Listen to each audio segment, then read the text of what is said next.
Bienvenidos a Winds of Change, el podcast donde conoceremos las historias de personas extraordinarias que han enfrentado grandes transformaciones en sus vidas.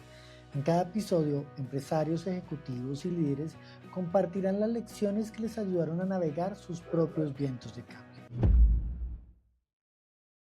Bienvenidos al primer capítulo de Winds of Change.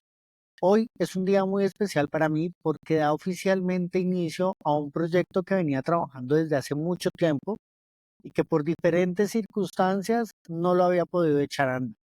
Para este primer capítulo vamos a estar hablando de cosas muy importantes como liderazgo, captura de valor, apoyo a las organizaciones y cómo podemos seguir siendo efectivos tanto como personas como profesionales. Para eso traje una invitada muy especial que nos va a contar cómo sus vientos de cambio la llevaron en ese camino de apoyar desde el liderazgo a personas, vivir su propio camino con diferentes líderes y también cómo hoy apoya a diferentes organizaciones para que puedan potenciar sus resultados a través de un concepto que vamos a estar trabajando que es de captura de valor. Adicional, pues tiene un valor muy especial este capítulo porque mi primera invitada, aparte de admirarla muchísimo, también es mi esposa. Quiero presentarles a Karina Alexandra Char. Hola. ¿Cómo vas? Muy bien, muchas gracias por la primera invitación acá en este gran podcast. Bueno, esperemos que sea un gran podcast. Vamos para allá y con la ayuda de todos ustedes, seguro así será. Quiero que arranquemos contándole un poco a la audiencia quién es Karina Alexandra Charri. Cuéntales un poco quién eres tú. Bueno, Karina Alexandra Charri es empresaria, es la CEO de Satori Latam, es mamá de perruna de 2 perros, es esposa, es muy familiar, le encanta pintar, cocino, me encanta la naturaleza, tener mis matas súper bien. Y bueno, Me encanta la vida y el arte. sí. Bueno, vamos a arrancar contando un poco en estos vientos de cambio. Una de las cosas que hablábamos detrás de cámaras contigo es cómo arrancó tu carrera profesional, porque creo que parte de lo que vemos, particularmente en las personas entre 17, 18, 19 años, no tienen muy claro cómo escoger una profesión, qué hacer, si realmente empezar a estudiar en una universidad, dedicarse a crear contenido. Hoy esta generación es Z, millennials, centennials, tienen muchas dudas después de que terminan su colegio, están en la adolescencia, que seguir. Entonces quiero que nos cuentes primero cuál es tu profesión y por qué elegiste esa profesión. Bueno, yo soy contadora pública de profesión, y tengo algunos estudios adicionales, MBA y especializaciones y demás. Pero el punto más importante ahí es cómo elegí yo ser contadora pública. Y realmente no es que yo haya elegido ser contadora Ok, pública. La contaduría me eligió a mí. ¿Por qué? Porque yo tenía 2 opciones: irme por la ingeniería de petróleos o irme por la contaduría pública. Cuando yo me presenté a la universidad, me presento a una universidad pública, yo soy de Neiva, y en ese momento empecé a entender, no, yo no tenía ni idea qué era contaduría pública. Yo tenía mucho más idea de qué era ingeniería de petróleos. Y ahí en ese momento dije, bueno, voy a empezar a identificar qué es esto, para qué sirve.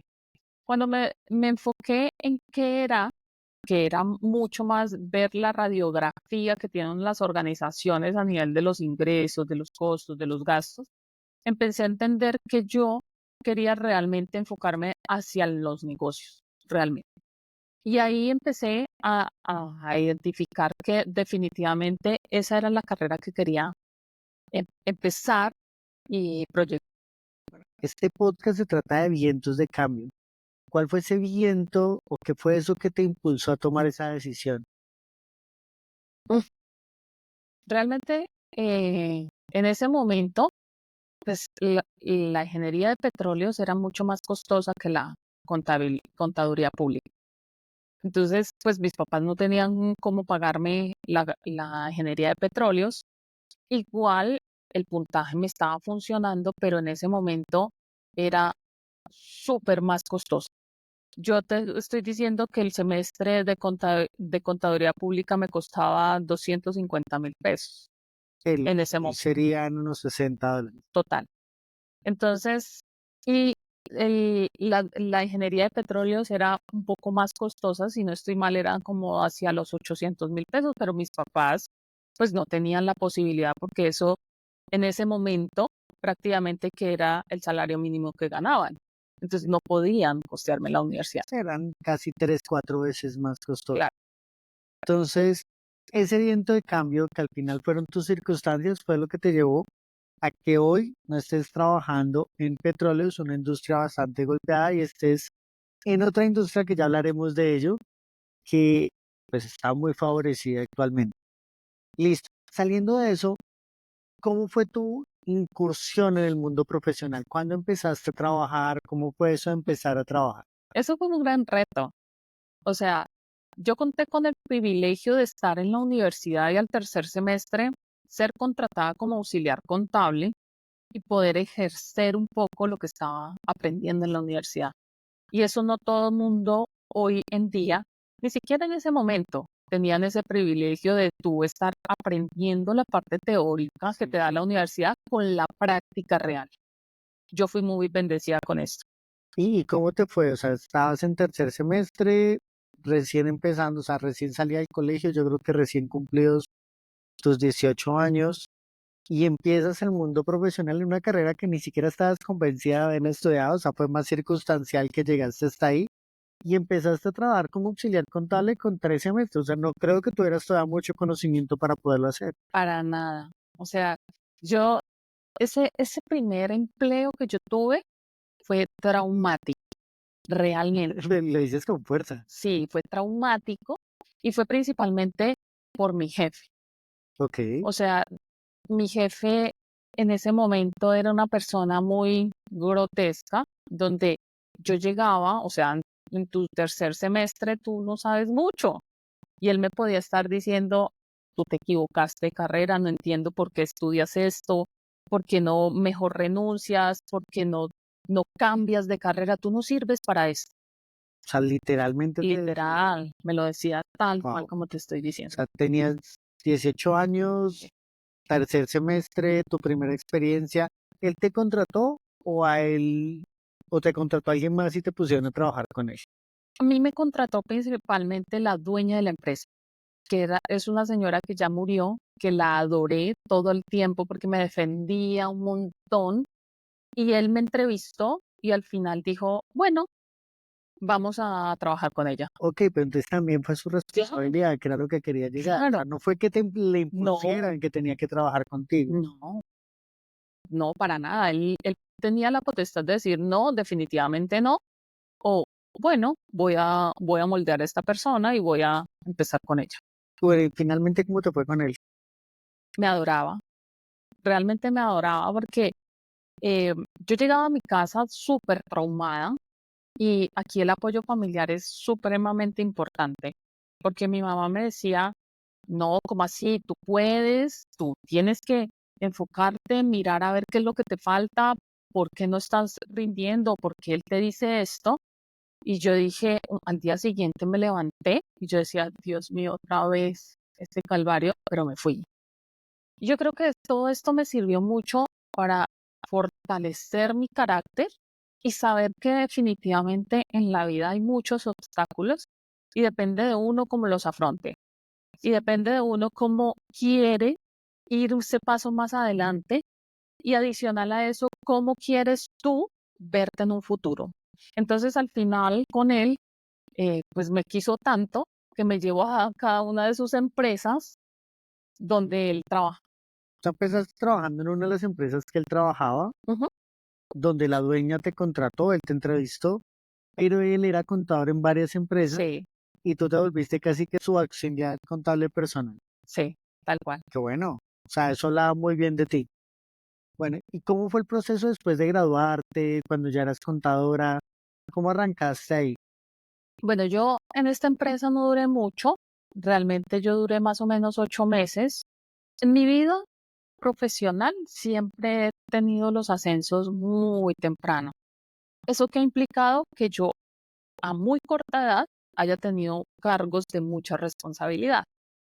Entonces, yo empecé a encontrar otras cosas, empecé a buscar como mi norte. Sí, Ahí pasé a otra empresa y en esa otra empresa, súper buenísimo, porque yo lo que dije, le dije en el momento que me contrataron, a mí no me interesa el dinero, a mí lo que me interesa es aprender.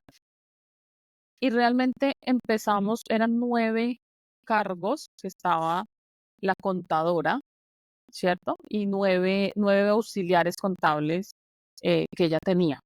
Y en ese momento empecé y yo dije, yo tengo que aprenderme todos los cargos de ahí, sí. todos, Los 9. los 9. Los 9 porque yo decía, O sea, pero era una empresa pequeña. Es relativamente grande porque es motocicletas Honda, Que era una sucursal. una sucursal de todo el Huila. Ok. Entonces, amé a la contadora en ese momento porque yo me sentía bien O sea, eran los 9 cargos de gestión administrativa de la empresa. de la empresa. Entonces, aprendí. ¿Y por qué me motivé a aprender esto? Es porque yo decía, ¿y qué tal que alguien se enferme? ¿Y qué tal que lo incapaciten? ¿Y qué tal que renuncien? ¿Y yo por qué no puedo aprender todos? Entonces, Pero alguien te incentivó, lo hiciste por cuenta propia. ¿Qué te llevó a tomar esa decisión de, oye, me contrataron para X, que es uno de los 9 cargos, y quiero aprender los otros 8? ¿De no, dónde nace esa idea tuya de quiero aprender los otros 8? Porque típicamente, y esto lo voy a decir incluso con tristeza, pues las personas buscan hacer lo que les toca, no todos, pero en general las personas buscan hacer lo que les toca y ya. Tú estabas pensando no solo hacer lo que te toca, sino aprender lo de los otros 8. sí, pero a mí nadie me incentivó a eso, ni siquiera me obligaban nada, pero yo veía que yo hacía mi parte y me quedaba tiempo. Entonces, Ok. yo tenía algo supremamente claro y eso, por eso les decía que es muy importante fortalecer el carácter, porque el carácter te va a llevar a romper obstáculos y a retarte. Sí, De tal manera que yo lo que dije es, bueno, si yo tengo tiempo para aprender otras cosas adicionales, pues las voy a aprender. No me van a poner más sueldo, no me lo van a quitar. Igual voy a poder será aprender. con hambre de conocimiento. ¿Pudo tener algo que ver el hecho de que ya te has enfrentado a tu antiguo jefe, al contador, y tú dijiste, si pude con este hombre, lo convencí y me ahora porque acá puedo también romperla? O sea, ¿tuvo algo que ver eso? Sí, yo creo que tuvo que ver mucho, mucho. Porque a partir de ese momento, yo dije, a mí nada me va a quedar grande. O sea, y si yo veo que algo es supremamente difícil, más me gusta. Ok, qué bueno. Listo. Saliendo un poco de ahí, hay una de las cosas que vemos mucho en las empresas y hay una creencia de que las personas jóvenes no duran en un cargo, no se mantienen. Tú, a pesar de que este hombre ya te quería, pasaste a otra empresa. ¿Qué te motivó a hacer ese cambio? ¿Por qué una persona joven, o en general, por qué una persona crees que puede estar decidiendo cambiar de empresa? Porque tú decías que el sueldo no te importaba. Sí, pero en ese momento, cuando yo ya empecé en el mundo de la auditoría, yo podía identificar que el mundo de los negocios es muy grande, muy amplio, Sí, muy grande. Y yo sabía que ahí, como yo estaba aprendiendo tanto, pues yo ya al final ya me había aprendido absolutamente todo, todo, que yo decía, pucha, aquí yo hacia dónde voy, hacia dónde me voy a encaminar. Mi jefe, que la adoro, que se llama Janet, en ese momento me decía, ven, yo te enseño aquí cómo es la parte contable. Y yo decía, "Ish, yo no me veo mes a mes sentada detrás de un computador cerrando balance o cuentas, DIAN, toda la parte fiscal. pero esa fue tu profesión. Claro, esa fue mi profesión, pero yo sabía que ya no quería eso. Identificaste ya después de haberte graduado, de estar haciendo un trabajo auxiliar contable y posteriormente de aprenderte estos 9 cargos, oiga, esto no es lo que yo quiero hacer. Total, total. Y al final yo dije, bueno, había un cargo que me faltaba que era control interno. Y en ese momento me dijeron, ¿quieres postularte? ¿Te gustaría? Pero yo sabía que el reto era muy grande, porque me tocaba viajar. Yo estaba en la universidad, ponle tal vez sexto semestre, muy seguramente, y me tocaba llegar de viaje, llegar a las clases, y yo quedaba rendida. Pero eso que me sirvió a mí, definitivamente lo acepté. Acepté el cargo, estuve viajando por todo el Huila, Garzón, Pitalito, La Plata, todas partes. Y posterior a eso, pasé a otro cargo, a otra empresa. ¿Y qué me llevó y qué me motivó a pasarme a esa otra empresa? El conocimiento. Yo ya aquí había adquirido todo el conocimiento del mundo. O sea, yo ya llevaba ahí año y medio. Tú puedes decir, pucha, pero ¿cómo así año y medio? Y ya tienes, Literalmente es lo que estaba pensando. claro.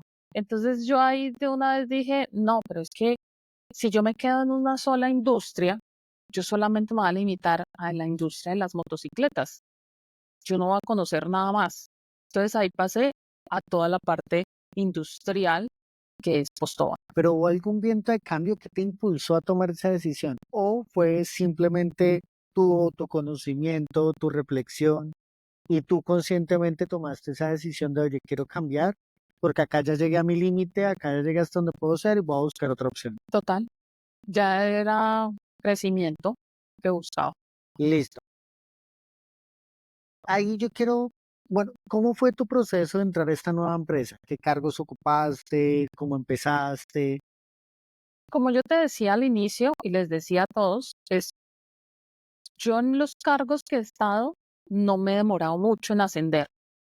Entonces, yo empecé a los 20 años, 19 años en esta otra empresa como auxiliar de control interno, auditoría. Sí. Y a los 5 meses, 6 meses, me dicen, o sea, tengo 20 años, y me dicen, hay una jefatura en Ibagué. ¿Te le mides? Pero ese sí que es un viento de cambio, porque vivías en Neiva, tenías 20 años recién cumplidos, tenías que irte de tu ciudad de origen a otra ciudad a ejercer un rol con personas a cargo. Sí. No lo voy a llamar de liderazgo por ahora, pero digamos que es un rol de jefatura con personas a cargo. ¿Cómo enfrentaste? O sea, primero, ¿cómo tomaste la decisión de aceptarlo? O sea, ¿te sentías lista? ¿Cómo lo sentiste? ¿Y cómo te fue? Realmente a mí lo que me ha movilizado es los retos, ¿cierto? Entonces, yo desde muy joven, desde los 18 años, yo dije a los 26 años debo tener mi primer apartamento. Sí, Dije a los 20 años yo debo tener algo que me permita llegar mucho más hacia adelante. Cuando se presenta esta oportunidad, yo sin pensarlo, le dije yo, sí, estoy preparada para hacerlo. Pero yo llevaba 5 meses, 6 meses en esta empresa. O sea, yo estaba muy joven en todo el conocimiento, pero sabía que lo iba a lograr porque para mí es importante los obstáculos, saber cómo lo puedo manejar, cómo puedo ir más allá de ese obstáculo que se presente.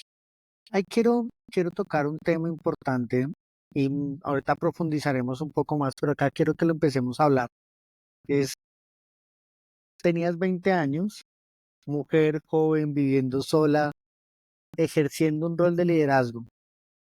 Tristemente, todavía veo en nuestra sociedad que aún de forma normalmente inconsciente seguimos siendo muy machistas. O sea, todavía creemos que los roles de liderazgo son normalmente mejores para las mujeres o hay un favorecimiento inconsciente, creo yo no creo que sea consciente, por favorecer en ciertos roles a los hombres. Cuando tú tenías 20 años, primero eras muy joven, ya hay otra creencia, es que creemos que las personas muy jóvenes no pueden liderar. La segunda creencia que está ahí es interna, no es necesariamente una creencia consciente, y es que no creemos que una chica tan joven lo haga. Entonces, ¿cómo era eso de liderar? Me imagino que en tu equipo tuviste personas mayores que tú, hombres mayores que tú. que tal vez tenían más tiempo y más experiencia que tú en términos del tiempo. ¿Cómo fue ese proceso de enfrentar esa situación? Es un reto grande. O sea, yo qué te digo, yo considero que cuando uno coloca una persona, porque al final pasó las pruebas, porque se lo merecía, por lo que sea, colocan un cargo de liderazgo, tú eres responsable de que esa persona que tú colocaste ahí realmente tenga un rol de liderazgo. Es decir, que si tiene personas a cargo, no las maltrate, que no les pase como me pasó a mí. eh, o sea, realmente sacar toda su productividad. Y durante todo el tiempo que yo duré en Postobón, principalmente, alrededor de 8 años, en cargos de jefatura, me fue muy bien, ¿sabes?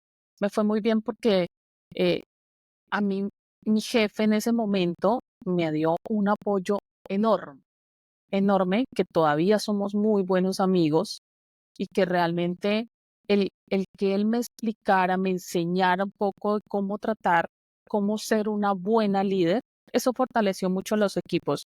Yo estuve en la costa, que muchos tienen como estigmatizado el costeño, yo los amé, yo los amaba. O sea, para mí trabajar con un costeño fue delicioso. Realmente fue algo que me emocionaba, que teníamos resultados, que encaminábamos esos resultados hacia el éxito. Genial. Y ahí me partes algo importante. ¿Cómo sientes tú que ha sido o cuál es el impacto que sientes tú que ha tenido el liderazgo en tu vida?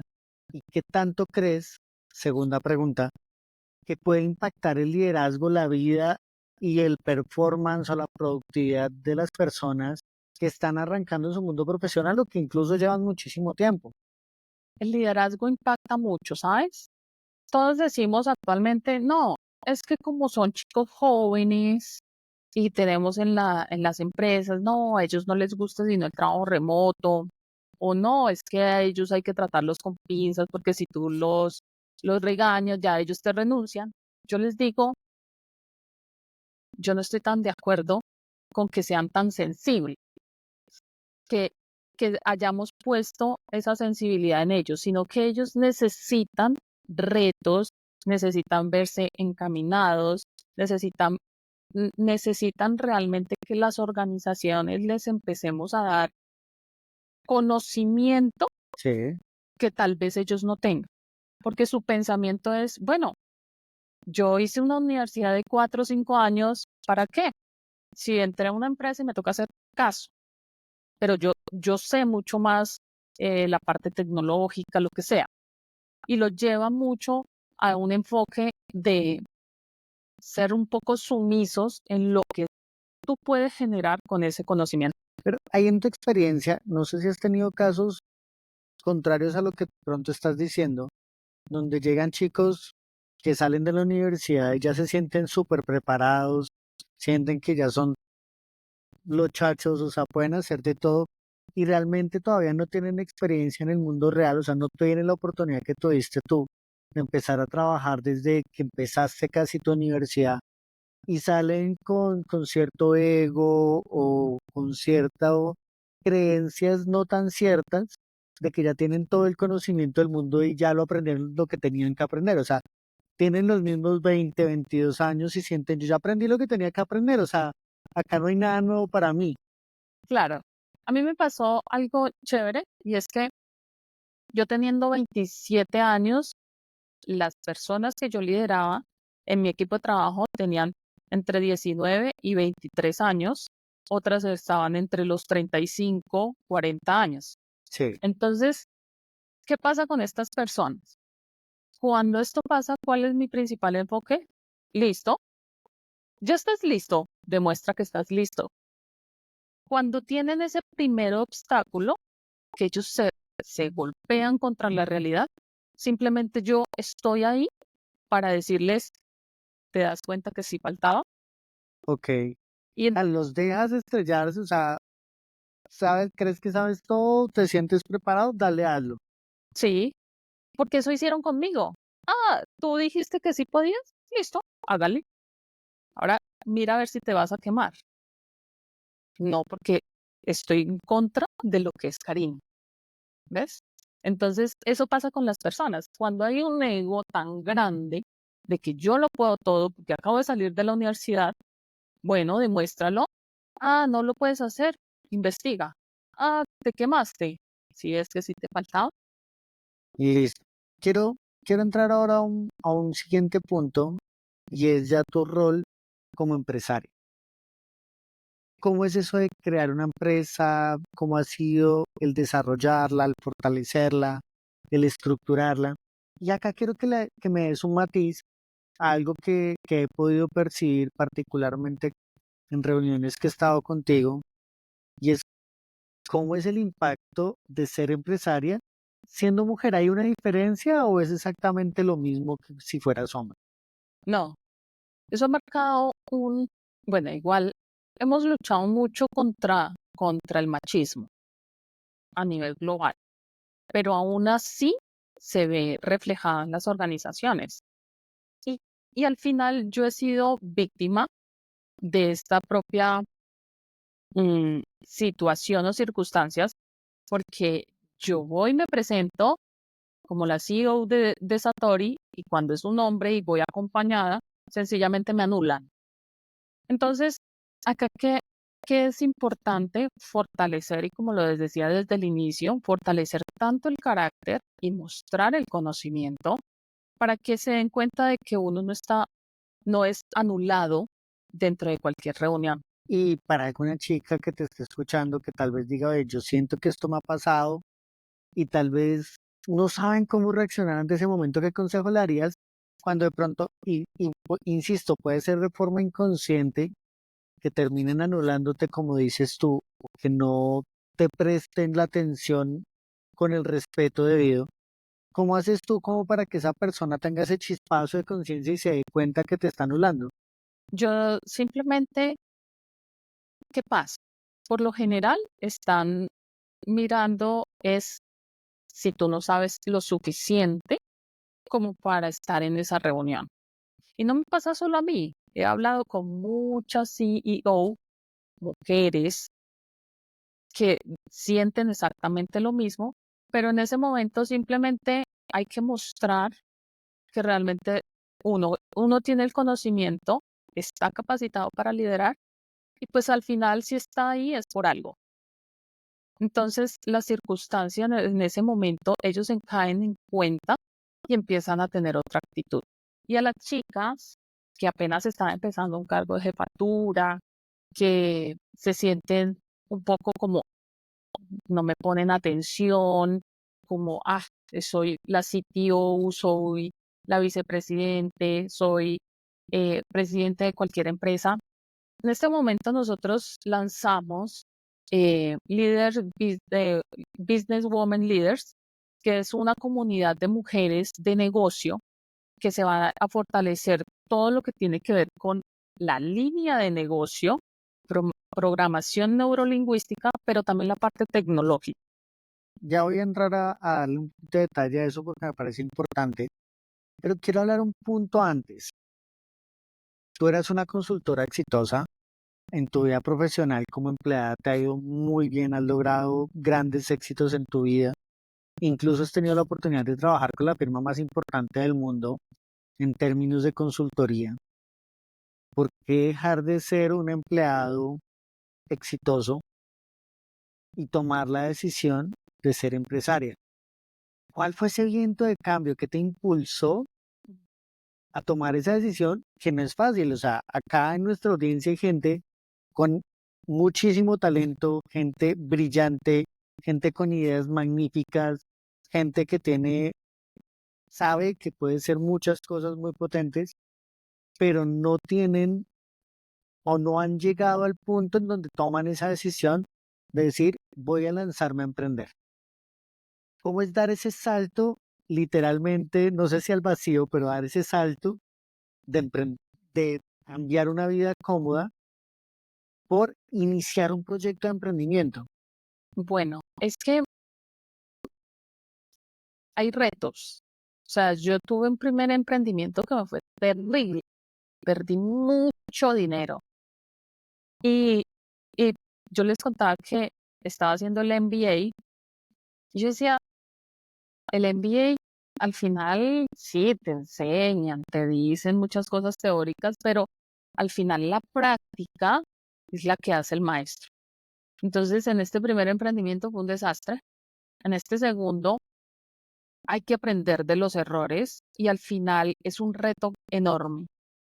El reto enorme es porque al final tú estás, es como cuando tú tienes un bebé, o sea, realmente tienes que fortalecerlo para que crezca, para que dé empleo, para que tenga unos niveles óptimos para las personas y que todas estemos encaminados al crecimiento empresarial. Entonces, pues al final, tener este salto fue una decisión fuerte. No es fácil uno decir, tengo este dinero ya seguro, que es el salario, a ir a generar tu inversión y esa inversión volverla realmente en un retorno mucho más grande. No es fácil, pero pues bueno, hay que arriesgarse y hay que encaminar los sueños. Y el ser emprendedora, crear tu propio negocio después de venir de ser una consultora muy exitosa, ¿cambió en algo tu mindset? ¿Piensas diferente después de eso? ¿O la forma en la que pensabas como empleada, como piensas ahora como empresaria, es igual? Yo creo que hay cosas importantes y es que a uno la consultoría lo limita.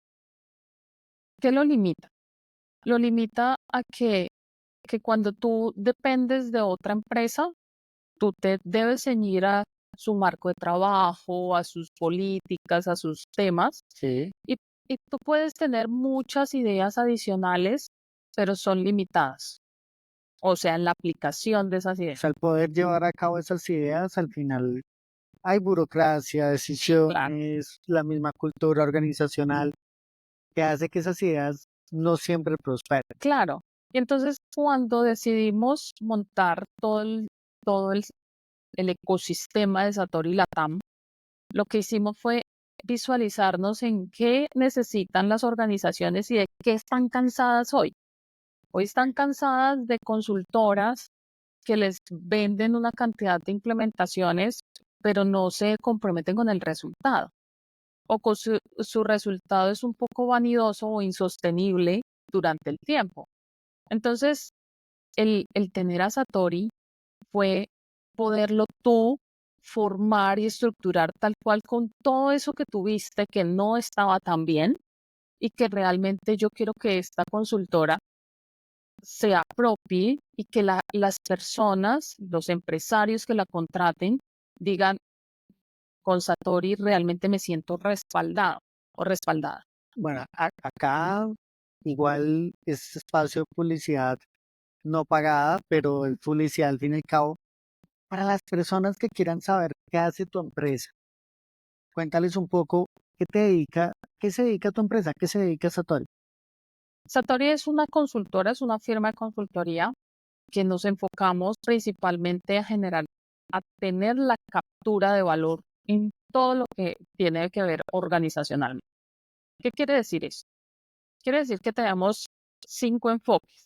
El primer enfoque es todo lo que tiene que ver con cultura, pero no cultura solamente de, no, vamos a reestructurar el propósito, vamos a reestructurar la visión, los valores, y entonces vamos a hacer que todo el equipo de trabajo esté enfocado en nuestros valores.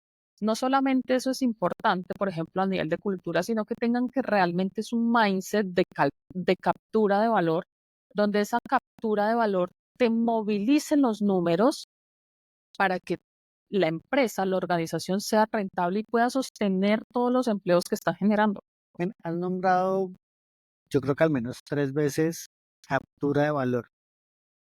Como consultor, como empresario, sé que valor es todo aquello por lo que un cliente está dispuesto a pagar.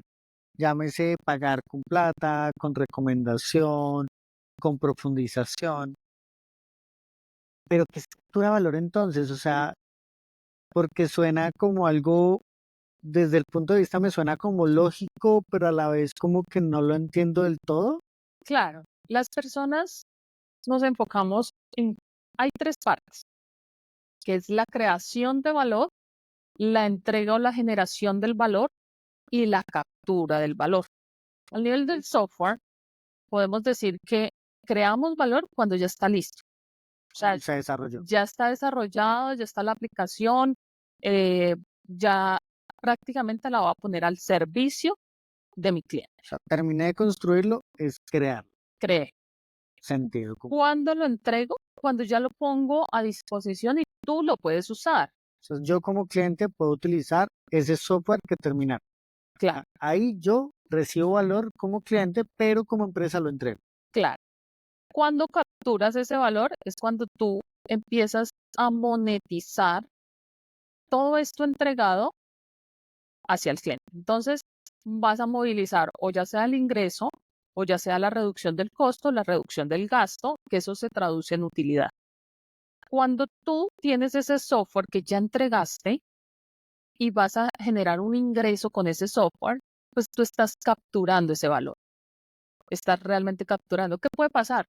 Que muchas organizaciones se queden en la entrega de valor o que la captura Terminaron un software, lo construyeron. lo construyeron, lo entregaron y realmente empezaron a usarlo, pero ya, o sea, realmente el usuario se cansó, no era lo atractivo para ese momento y lo dejó de usar.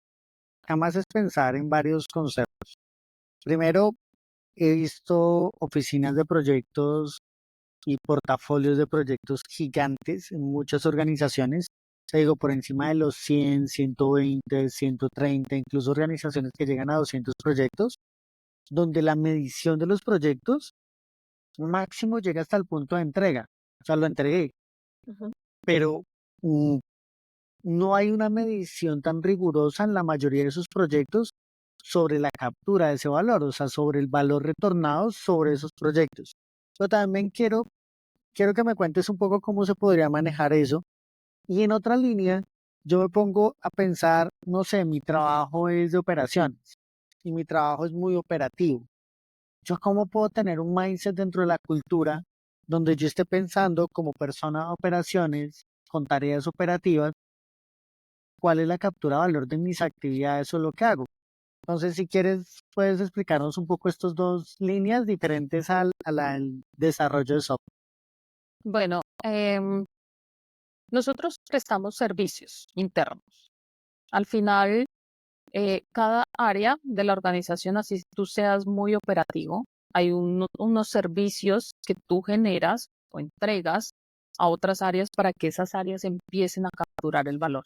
Entonces toca empezar a revisarlo de una forma holística en cuanto a qué, al end-to-end de la cadena de valor y cómo tú empiezas a aportar para esa captura de valor.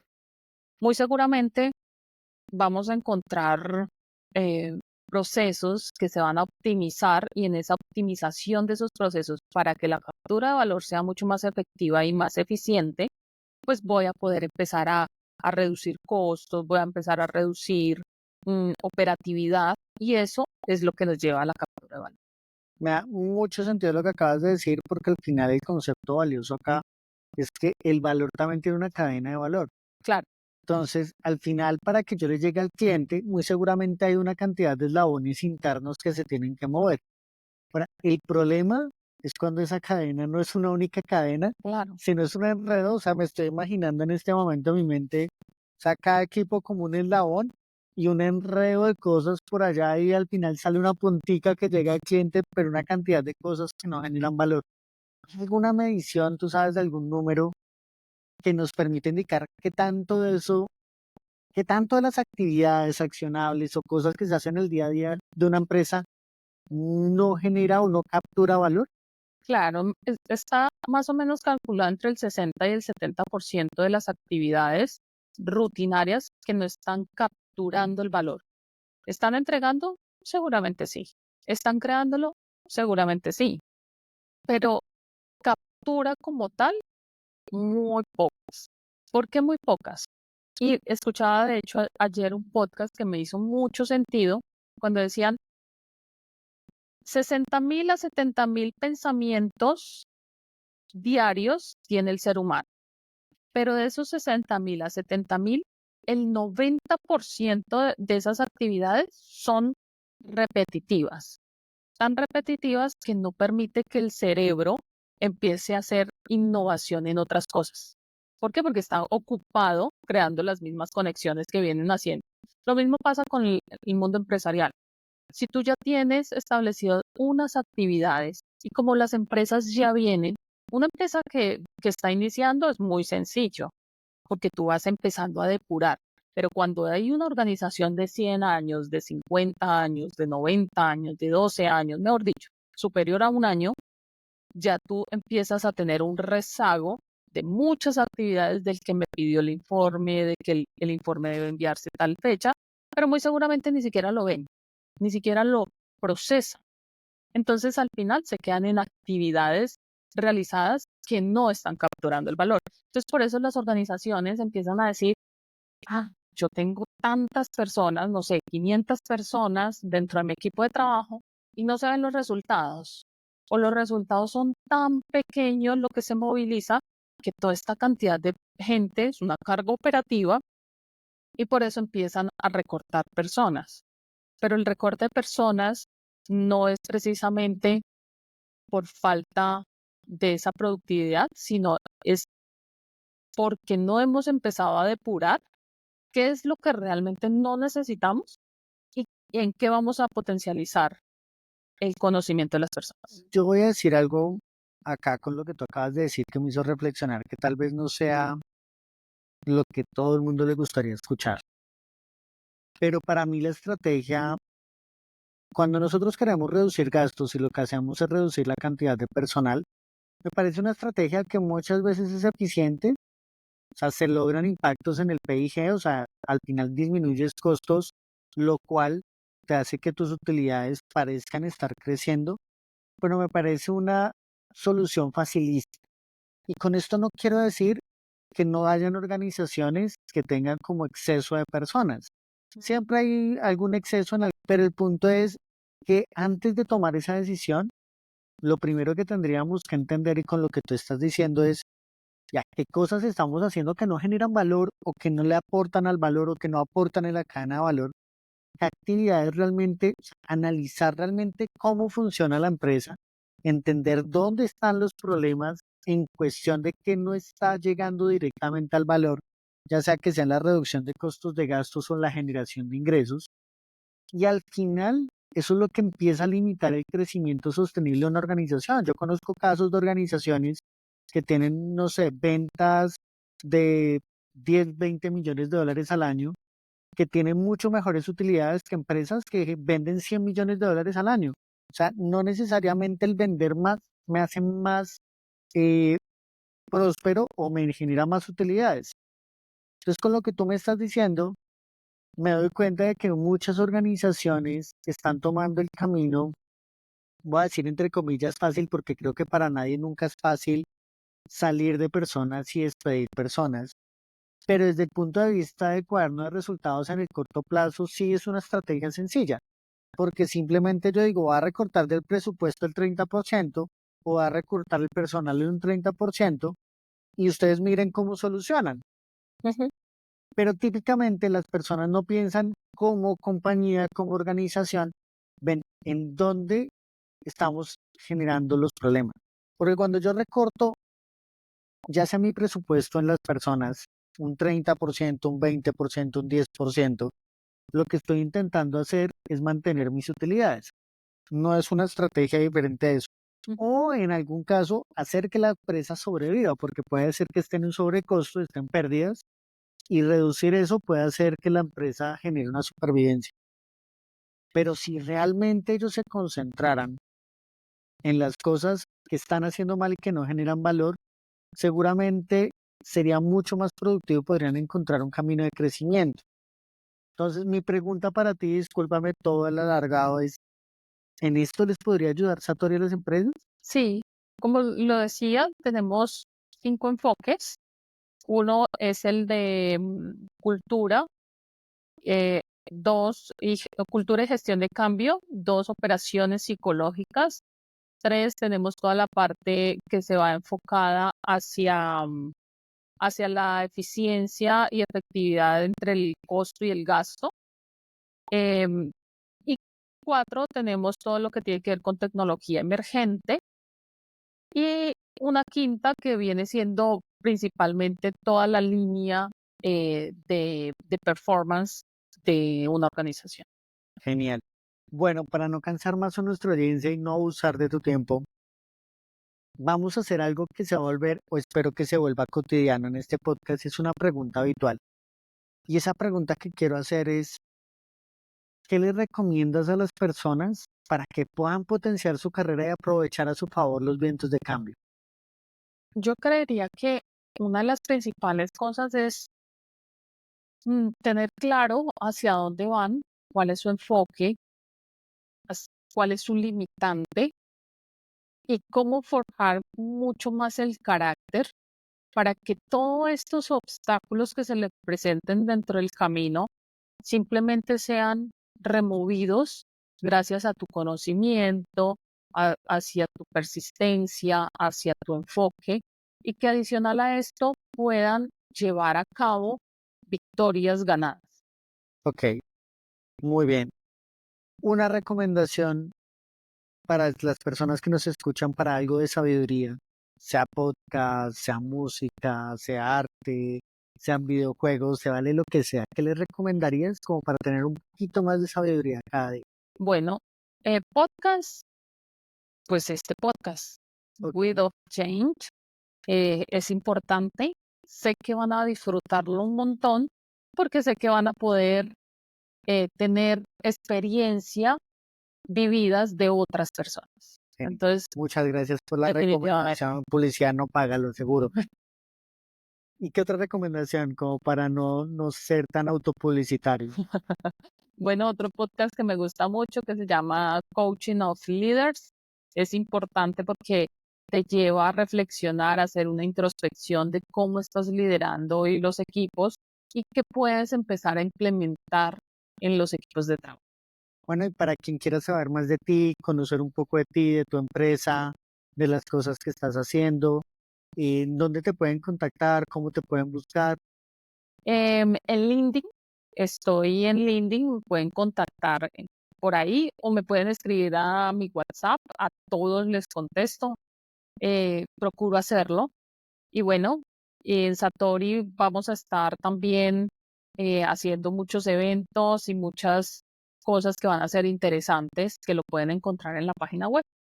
Y para la comunidad de chicas, Claro, en la comunidad de mujeres también nos van a encontrar en LinkedIn. Tenemos una página exclusiva para ello, un grupo de WhatsApp que lo vamos a dejar acá en este enlace. listo. Entonces, todo lo que me acabas de decir lo voy a dejar en las notas del capítulo. Entonces, sin más, muchísimas gracias y nos vemos en el siguiente capítulo. Hasta luego. Gracias por acompañarnos en el episodio de esta semana. Espero que esta historia te haya inspirado tanto como a mí. Si disfrutaste del episodio, te invito a suscribirte, seguirnos en redes sociales y compartirlo con alguien que también está enfrentando sus propios vientos de cambio. Tu apoyo es clave para seguir creciendo. Eso es todo por hoy. Muchas gracias por estar aquí y hasta la próxima.